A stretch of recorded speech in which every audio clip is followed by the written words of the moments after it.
ప్రొడ్యూసర్ల చేతిలోకి ఓటీటీ వచ్చే అవకాశమే లేదా? మీరందరూ ఇప్పుడు ప్రజెంట్ 60 ఓటీటీ చేతుల్లో ఉన్నారు. 55 డేస్కి వెళ్ళాలి మనం. If you jump to the 55 days ఇప్పుడు మలయాళం ఇండస్ట్రీ ఉంది, వాళ్ళు ఏం చేస్తారు, సినిమా రిలీజ్ చేసుకుంటారు, బాగుంటే దెన్ అప్పుడు ఓటీటీకి అమ్ముతారు వాళ్ళు. అట్లా మనం ధైర్యం చేయగలగాలి. తెలుగులో మాత్రం ఎందుకు ఆ పరిస్థితి లేదు? ఎందుకే ఏమైందంటే మలయాళంలో లక్ ఏమైందంటే ఫస్ట్ ఏళ్ళు కొనలేదు ఓటీటీ వాళ్ళు. కొనకపోతే వాళ్ళ పాపం స్లోగా సినిమా రెడీ చేసుకుని వాళ్ళు వేయటం మొదలెట్టిన తర్వాత వాళ్ళ థియేటర్స్లో రెవెన్యూ బాగా పెరిగిపోయింది. పెరిగిపోయాక ఇప్పుడు వాళ్ళకి నిజం అర్థమైంది, అమ్మో ఓకే పర్వాలేదు ఇదే రైట్, సినిమా బాగుంటే 100-150 crores కొడుతున్నాము, దాని తర్వాత మళ్ళీ ఇది వస్తుందని. సో ఇప్పుడు ఓటీటీ వాళ్ళు వెళ్తున్నా కూడా వాళ్ళు ఇవ్వట్లేదు.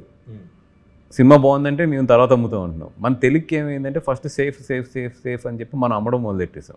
వాళ్ళకి అలవాటు చేస్తాం 28 days. ఇప్పుడు మనకి థియేటర్ రెవెన్యూ రావట్లేదు. ఇప్పుడు మనం ఇన్సెక్యూర్ పొజిషన్లో ఉన్నాం. రేపు పొద్దున్న ఇది రిలీజ్ చేస్తే అమ్మో ఇప్పుడు ఓటీటీలో వచ్చింది కూడా రాదేమో అనుకుని ఫస్ట్ ఇంకా ఓటీటీకి ఇస్తున్నాం. ఎగ్జాక్ట్లీ ఇక్కడే నిర్మాతలందరూ ఈ ఫైనాన్స్ చేతుల్లో ఉండటం వల్ల ఇలాంటి పరిస్థితి ఉందా? లేదండి, మినిమం సేఫ్ ఆలోచించుకుంటారు. మినిమం సేఫ్ అయిపోవాలి అని ఎప్పుడైతే ఆలోచించుకుని మనం 28 days అయినా పర్వాలేదు ఫస్ట్ డబ్బులు సేఫ్ అయిపోవాలని ఆలోచించి థియేటర్ మీద రిస్క్ చేయడం మానేసాము. వీళ్ళ చేతిలోకి వెళ్ళిపోయాం. వాళ్ళు గత్యంతరం లేకుండా థియేటర్ మీద రిస్క్ చేసుకోవాల్సి వచ్చింది. వాళ్ళు సక్సెస్ అయ్యారు అక్కడ. మీరు ఒకటి గమనించారా, ఇప్పుడు సినిమాలో టైటిల్స్ వచ్చేటప్పుడే పలానా ఓటీటీ అంటే అయిపోయింది అనే టాక్ వస్తుంది. అవును, అది వెయ్యాలి, తప్పదు మాకు. దానివల్ల రెవెన్యూ మీద ఇంపాక్ట్ పడుతుంది కదా? పడుతుంది. మినిమం 10-20% రెవెన్యూ ఇంపాక్ట్ ఉంటుందా?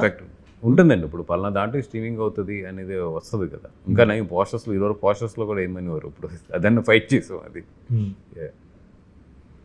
ఇంకా ఫ్యూచర్లో కూడా వాళ్ళ చేతుల్లో నడవాల్సిన పరిస్థితే ఉంటుందా, లేదంటే ఈ 55 daysని 100 days లేకపోతే ఇంకేదన్నా? 55కి వెళ్తే తగ్గుద్దండి, ఇంత ఉండదు ఇంపాక్ట్.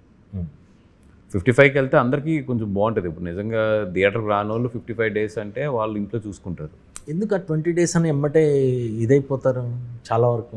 అంటే 3 weeks 4 weeks అనే అంటే ఇప్పుడేమో రిలీజ్ ముందు ఓటీటీ అయిపోవాలని కంగారు ప్రొడ్యూసర్కి, మినిమం సేఫ్ అయిపోతాడని. ఓటీటీ అవ్వాలంటే వాళ్ళు కంపల్సరీ 20 days అయితేనే తీసుకుంటాం, 50 days అయితే మాకు వద్దు అంటారు. దానివల్ల నార్త్లో రెవెన్యూ కూడా పడిపోతుంది కదా మీకు? అవునండి, నార్త్లో కూడా మల్టీప్లెక్స్లో రిలీజ్ అవ్వదు డబ్బింగ్ సినిమాలు. దాన్ని ఎందుకు దృష్టిలో పెట్టుకోరు?